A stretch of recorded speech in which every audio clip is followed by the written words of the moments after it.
हाय नुदरत, सुना तुमने? उर्द शेर की दुल्हन भाग गई है किसी लड़के के साथ। तौबा तौबा, क्या ज़माना आ गया। आजकल के लड़के लड़कियां, उफ। उनमें से एक औरत कानों को हाथ लगाते हुए बोली, और फिर ये बात जंगल में आग की तरह फैल गई। सारे मेहमान आपस में चहमगोइयाँ करते तरह तरह की बातें करने लगे। वो औरतें भी नुदरत शेख से मज़ीद कुछ कह रही थी, जबकि मुबारा और आरिफा साकित बैठी एक दूसरे को देखने लगीं। कहीं ये वो लड़का तो नहीं जिसके साथ पलवशा अक्सर यूनिवर्सिटी में दिखाई देती थी। आरिफा की बात पर मुबारा को याद आया। पलवशा ने किस तरह बेतासुर चेहरे से निकाह की मुबारकबाद वसूली थी। उसके चेहरे पर खुशी की कोई रमक ना थी, और वो लड़का उनके करीब जाते ही वहाँ से चला गया था। तभी पलवशा ने यूनिवर्सिटी में किसी को निकाह की दावत नहीं दी, क्योंकि वो पहले ही भागने का प्लान बना चुकी थी। और मुबारक की अधूरी बात को आरिफा ने मुकम्मल किया था। जब तुम जानती थी तुम्हारी बेटी किसी और को पसंद करती है, तो फिर तुमने ये रिश्ता क्यों तय किया? सिराजुद्दीन आसिया पर बरसते हुए बोले।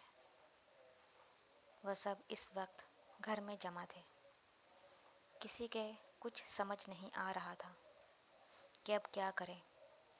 बाहर मेहमान मौजूद थे जो तरह तरह की बातें कर रहे थे।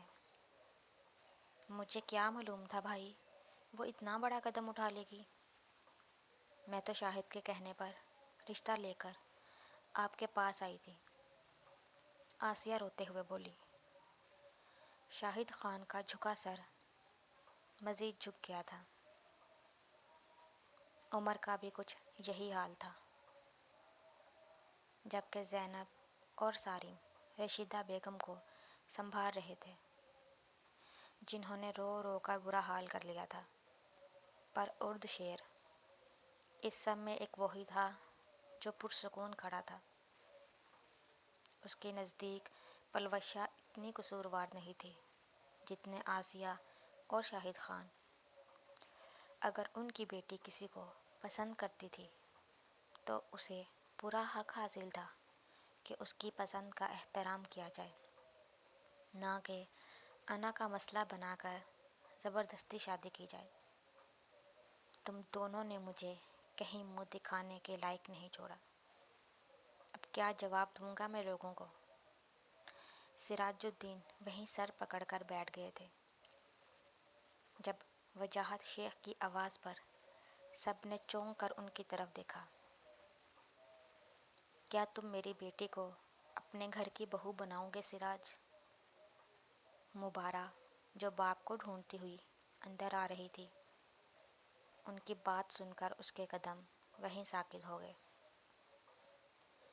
क्या तुम इस दुश्मनी को ख़त्म करके मेरी बेटी को अपनी बहू बनाना चाहोगे? वजाहत शेख ने एक बार फिर पूछा। सब खामोश खड़े उन्हें देख रहे थे। जब सिराजुद्दीन अपनी जगह से उठकर उनके सामने आए। तुम्हें लगता है कि मैं तुमसे कोई रिश्तेदारी जोड़ना चाहूँगा? मैं जानता हूँ सिराज, जो हुआ वो गलत था, पर पंचायत के फैसले पर तुमने अपना बदला ले लिया था, जिसकी सज़ा आज तक मेरी बेटी काट रही है। बाप की बात पर बेइख्तियार मुबारक की नज़र उर्द शेर की तरफ उठी, जो उसे ही देख रहा था। उसका दिल चाहा सबको बताए उस रात उसके साथ कुछ नहीं हुआ था, पर उर्द शेर की तंबीहा करती नज़रें उसे खामोश रहने पर मजबूर कर रही थी। तुम खुद भी बाप हो, समझ सकते हो औलाद का दुख। अगर उमर تمہاری بیٹی سے شادی نہ کرتا تو میری طرح تم بھی اس کی خوشیاں دیکھنے کو ترستے رہتے، وجاہت شیخ نے کہتے ہوئے اب کی بار سراج الدین کے سامنے ہاتھ جوڑ دیے۔